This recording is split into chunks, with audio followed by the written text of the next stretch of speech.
Hello friends, welcome back. Junior with Classic VW Bug. Today I continue to work with my 1973 Westfalia that I named Harley.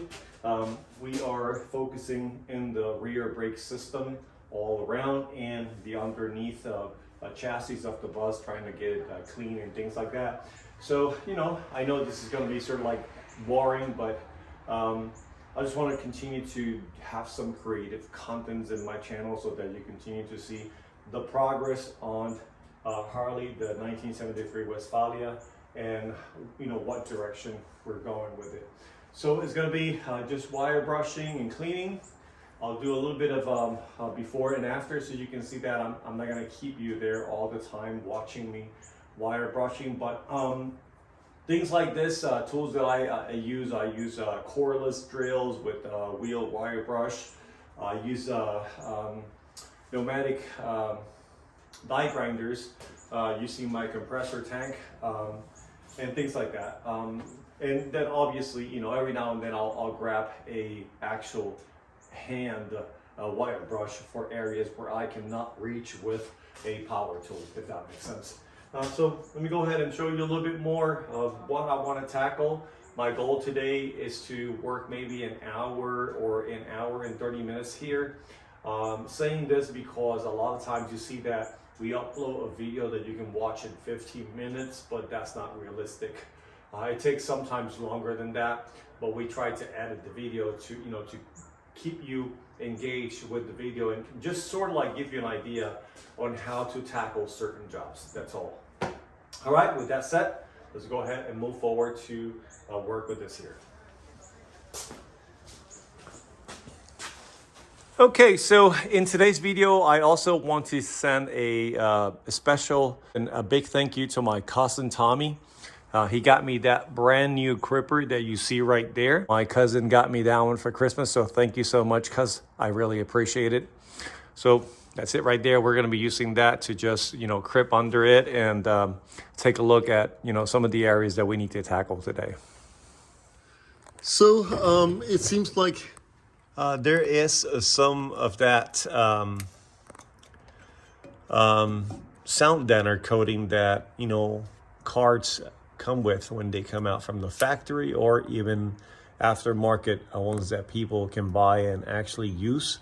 So today's plan is to go ahead and start wire brushing all of that, including the wheel well down here, as you can see here, all of this area right here. So I'm gonna go ahead and try to remove as much as I can, and then we move forward to work on the rest of the bus. One of the reasons why I got this bus was because even though it has some body work that it needs to be taken care of, it's not as bad as Casper, the Rusty bus. And so I'm going to be working replacing these seals and things like that. I already have those parts. And so that's why I am focusing now in making this project a runner. I'm not going to make it perfect yet, but as I go, I'm going to tackle right now all of the mechanical work in the suspension and the underneath, of the bus, just to make sure that once I get that all done, then I can move forward to do a full body restoration. And there will be times where I might just tackle some of the body work because of the way that the bus is actually sitting in the garage. So I'm gonna go ahead and try to tackle this side first here, which is the passenger side. You have the sliding door, and so I can actually work those minor things in here. All right, so let's go ahead and move forward. So I'm gonna go ahead and set the camera on the stand, get some power tools and get started. I'll do a little bit of time lapse. I'll stop. I'm gonna take a picture of before and after so you can see what it's looking like, okay?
And this is about an hour of work. I figure it was better to use the air hammer with the chisel to get the undercoating out.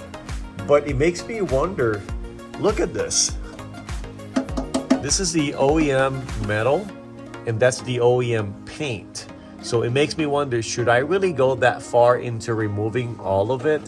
Or should I just remove the areas where I do see rust? Because if you look at this here, this is steel protecting the metal. So I was wondering if maybe I should just wire brush it lightly and just apply a light coat of undercoating to even all of it. Because I already got this part out here, I guess I will have to apply, you know, maybe a couple of coats to sort of like even it out. Here, obviously, I need to fix this here, and that's why I was making the comment that maybe I am overdoing it here, and maybe all I need to do is focus in these areas right here where I have the rust and repair that and overcoat over that. Because if you look at the rest of the parts where I actually removed the undercoating, it looks pretty nice. So I guess I'll just think it over, decide if I want to really get it all out, or maybe because I already started, I'll probably just get it all out and just reapply a new coat. I think that's probably the best thing to do now, because I already broke the integrity of it by getting some of it out, I guess. I don't know. Comment in the section below. Tell me your thoughts. I always like to hear what you got to say, or if you are doing something similar to what I am doing, and maybe you're probably going in the same direction that I am. It's about 5. Time for me to go eat something. Maybe I'll come back out later and see if I can get something else done. Pretty happy with the result. This is going to give me easy access to remove these covers and replace all of the seals here and there. So, yep. Okay, I'll be back. All right, friends, so it's the next day, and so I'm gonna go ahead and continue to clean the underneath well of the bus. I'm gonna go ahead and put you on time lapse and just recap the previous video clip. The best method that has been working for me so far is using the air compressor with the air hammer. So I'm gonna go ahead and continue to do that.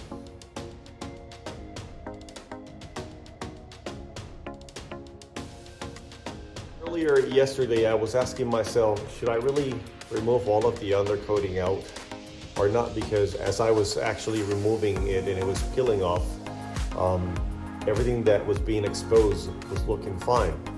But now I have a good reason to continue to do that, and I'm going to share that with you here in a minute. So there it is. That may just give you, validation why sometimes you may want to remove the undercoating of a vehicle that you are restoring it and not wearing that down the road. After all the hard work you put into it, you see more rust coming out. So it's like a rust hole right there. And so I'm gonna have to repair that. So I'm glad that I did remove that, because if I need to patch that up with a piece of metal, I need to remove all of that undercoating.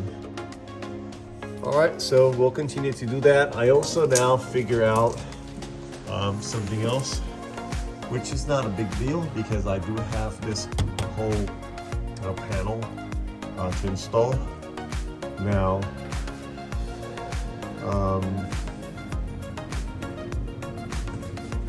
just wondering, where should I start, cutting off? But the cutting, I'm gonna leave it for later. I'm just gonna go ahead and finish removing all of this undercoating, and I'll come back and maybe try to recondition this here in a little bit in a better fashion. So today I'm gonna go ahead and finish this, try to get all of this out. I won't paint it or do anything with it today, but I'll probably prep it for the next video in the in the upcoming weeks.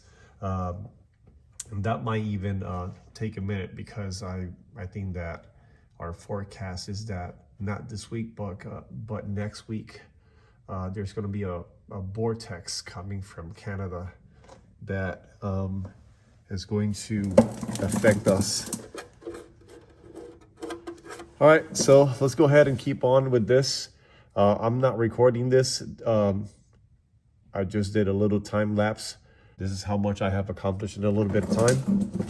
But the compressor and the air hammer, it's the solution. So let's go ahead and keep on working on this, okay? I'll bring it back when I'm done removing all of that underneath. Okay, friends, so let's go ahead and take a look at all of the undercoating that I was able to knock out, and show you a few spots that I gotta fix. So as you can see, all of that came from under here. So I was able to remove all of the undercoating. I'm glad I did that, because I discovered that one spot up there, right there, that needs to be repaired.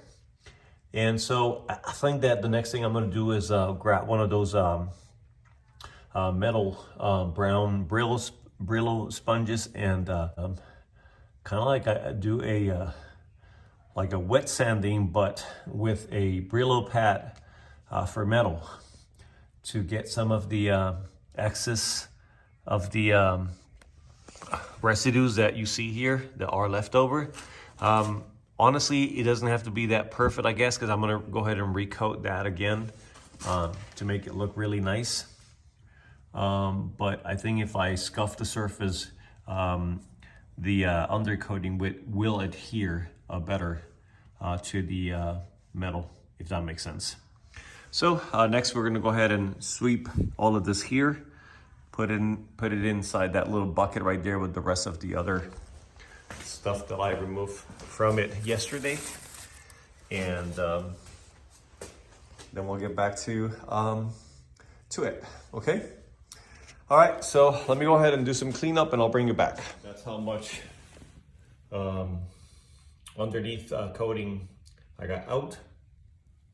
So I'm gonna go ahead and put that in the bucket, and I'll bring it back. Okay, friends, so if you made it all the way to the end of this video, I want to thank you. Thanks a lot for the support. If this is the first time that you're watching my channel, don't forget to like, share, and subscribe.